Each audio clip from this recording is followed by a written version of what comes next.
kulturen er det vigtigste. At kunne fortælle historier om sig selv er vigtigt som nation. At forstå sig selv som en del af et fællesskab med de historier, vi fortæller om os selv. Og det var nogle af de idéer, vi sad med, før vi startede det her projekt. Vores fælles mål, for det har været et fælles mål, på det projekt, som vi afslutter i dag, har været, at man i Mali skulle kunne lave en spillefilm fra idé til film i biografen. Det er jeg stolt af at kunne sige, at det kan vi i dag. Men film er meget teknisk, og der går meget tid med maskiner og teknik. Men det vigtigste er menneskene. Og det er menneskene, vi har satset på i det her projekt.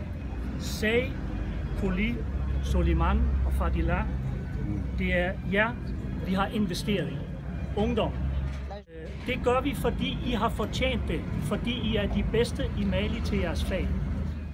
Men det betyder også, at I får et ansvar. I skal lære andre op i jeres fag, så de bliver lige så dygtige eller bedre end jer. Og I forpligter jer til at fortælle historier om Mali for malineserne og for hele verden, så verden forstår lidt om, hvordan det vil sige at være fra Mali.